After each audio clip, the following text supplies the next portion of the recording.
Fujimori, en el cual la congresista fue la primera dama. Y hoy día los peruanos nos encontramos en la disyuntiva de defender la democracia, mejorarla y sostenerla, o aceptar la reimplantación de una dictadura con los problemas que conlleva, como la permanencia inconstitucional del poder, la corrupción generalizada, la compra de medios de comunicación, violación de derechos humanos, persecución a los opositores y los vínculos con el tráfico ilícito de drogas y armas. Este régimen pretende reinstaurarse, y digo reinstaurarse porque son las mismas personas que estuvieron en el régimen de Fujimori y Montesinos las que hoy día acompañan a la congresista Fujimori. Si no, veamos dos casos.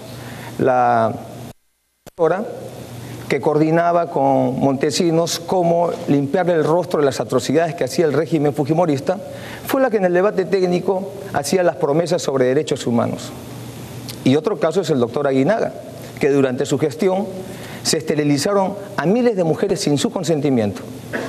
Asimismo, sabemos que por denuncias públicas, nacionales e internacionales, la IROE se ha convertido en la práctica en el cuartel central del fujimorismo.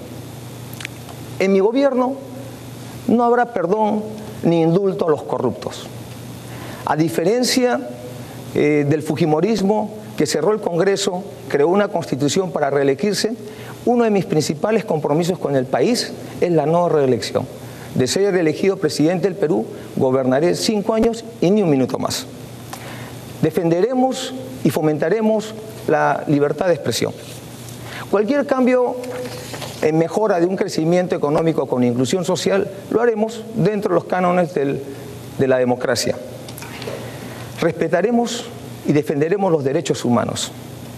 No permitiremos actos de corrupción como cuando se vendieron empresas públicas y se generó 10.000 millones de dólares, de los cuales hasta ahora no se han recuperado toda esa plata para el erario nacional, y mucho de ese dinero se hubieran servido para la lucha contra la pobreza. Estableceremos y garantizaremos la participación de la mujer en todas las instancias de toma de decisiones. Vamos a iniciar un proceso de descentralización, no solamente política, sino también económica, para permitir que los gobiernos regionales, los gobiernos locales tengan mayor capacidad de gestión. Nosotros respetaremos la estabilidad jurídica y honraremos todos los contratos. Y como nos decía en Lajas, un compatriota nos preguntaba, ¿qué va a pasar con nuestra propiedad? Pues le vamos a garantizar su propiedad. Queremos hacer un país de propietarios y de productores. Nosotros que vamos a garantizar la paz social en el país. Una paz social que hoy día nos cuesta mucho, no solo para el libre tránsito de nuestras familias, sino para las inversiones. Y desde acá invocamos a las poblaciones del sur del país a deponer las medidas de fuerza, a limpiar las carreteras y que este 5 de junio vayamos todos a votar. Desde acá decimos lo siguiente, que nosotros a partir del 28 de julio vamos a resolver los problemas sociales que se están dando en el país. No vamos a crear conflictos sociales, porque creemos en la cultura del diálogo como la mejor manera de resolver los problemas sociales y encauzarlos democráticamente. Muchas gracias. Muchas gracias, señora Keiko. Un minuto, por favor. Sí, quisiera aclarar en primer lugar que Milagros Maravilla y Alejandro Aguinaga no tienen ninguna condena ni ningún proceso. Son personas intachables, como la gran mayoría de todas las personas que trabajan a mi lado. No trate de confundir a la población, comandante Humala. Con referencia a institucionalidad democrática, en la página 45, usted establece un órgano de control independiente en el Poder Judicial. Esta propuesta entonces dejaría fuera de juego a los órganos institucionales del Poder Judicial, como la OCMA y el Consejo Nacional de la Magistratura. ¿Podría explicarnos un poquito más en qué consiste esta propuesta? Claro que sí. Gracias, señora Keiko. Señor, claro que sí. Un minuto. Esto lo hemos conversado con el Poder Judicial y hemos llegado a la conclusión de que tenemos que resolver el problema de quién moraliza al moralizador. Y vamos a trabajar siguiendo las recomendaciones del Poder Judicial, en el cual hay que fortalecer estos órganos internos de control que tienen a través de los jueces e inspectores. Pero además tenemos que señalar que en materia de lucha por la institucionalidad democrática, sabemos que durante su labor parlamentaria usted ha defendido mucho el indulto a los corruptos. Queremos saber nosotros si ahora el decir que no va a indultar a los presos por corrupción Es simplemente una parte de una estrategia electoral de campaña, porque durante muchos años usted señaló que ciertos corruptos eran inocentes. El pueblo quiere saber, congresista Fujimori, si va a indultar a los presos por corrupción. Gracias. Señora Keiko Fujimori, tiene 4 minutos. Continuamos con el tema 3, institucionalidad democrática. Por favor. Estrategia política, la de sus cambios de planes de gobierno. Yo tengo un solo plan de gobierno y usted tiene 4. Primero, la verdad. No es cierto que yo me niegue a hablar de derechos humanos, de corrupción o Estado de Derecho. Yo no tengo ningún proceso ni investigación judicial. Mi contrincante, el comandante Humala, está acusado de sobornar testigos en procesos por violación de los derechos humanos y ha intentado 2 golpes de Estado. En base a mi trayectoria personal, quiero reiterar mi más absoluto respeto por los derechos humanos, incluyendo el derecho a la vida, a la libertad individual, de expresión y de opinión. La Comisión de la Verdad y las investigaciones realizadas por el Sistema de Administración de Justicia nos han confirmado que desde los años 80 se violaron los derechos humanos de muchos peruanos por movimientos terroristas, pero lamentablemente también por algunos miembros de nuestras Fuerzas Armadas y Policía Nacional. Esta guerra interna dejó muchas heridas que tenemos que atender. Para ello, tomando en cuenta las recomendaciones de la Comisión de la Verdad, continuaremos con el programa de reparaciones individuales y colectivas.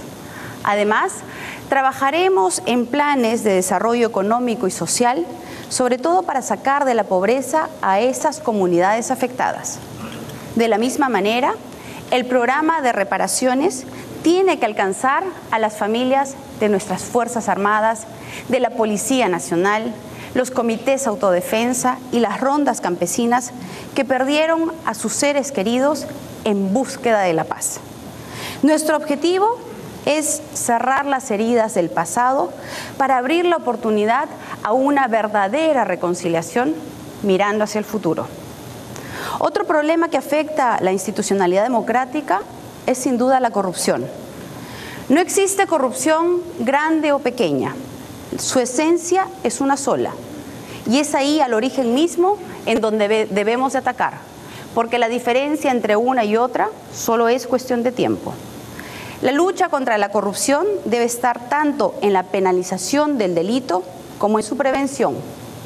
El problema no es solo detectar a las personas culpables, sino también encontrar las fallas en los sistemas. Por eso tenemos que apoyar y fortalecer a la Contraloría, institución encargada de la lucha contra la corrupción, a la que ya hemos dado capacidad sancionadora, pero debemos de seguir fortaleciendo su independencia y su presupuesto. Propongo además introducir transparencia en todos los actos y decisiones del gobierno.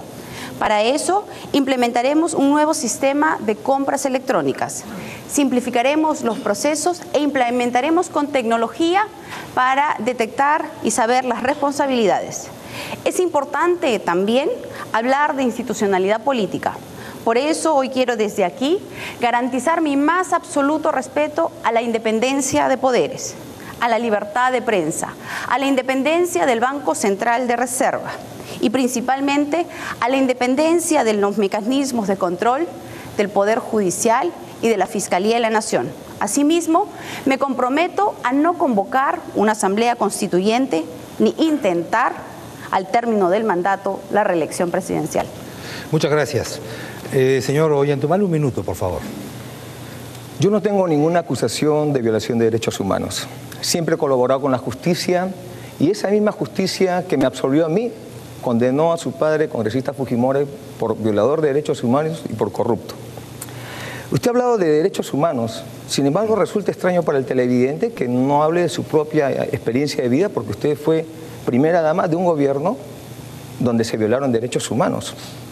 Y cuando usted envía sus propagandas está la foto de usted y la foto de su padre. Entonces le está diciendo al elector, voten por los dos. Pero resulta que uno de los dos está preso por corrupto y por violador de derechos humanos. Y está por corrupto porque han robado plata. Yo me pregunto, Van a devolver la montaña de dineros, van a devolver esa montaña de dineros que robaron al pueblo peruano. ¿Y qué hará usted con los que robaron ese dinero? Muchas gracias. Gracias. Señora Keiko, un minuto, por favor. Usted está acusado y procesado, investigado por sobornar a testigos en procesos que tienen que ver contra los derechos humanos. Quiero aclararle también que soy yo la candidata, no Alberto Fujimori. Usted, si quiere debatir conmigo, pues confronte mis ideas.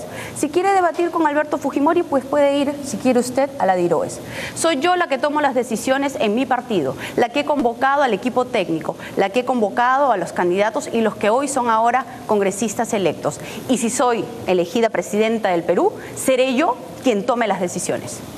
Muchas gracias. Ha concluido así el desarrollo del tema 3, institucionalidad democrática. Nos vamos a una breve pausa y a continuación el tema 4, economía e inclusión social. Volvemos.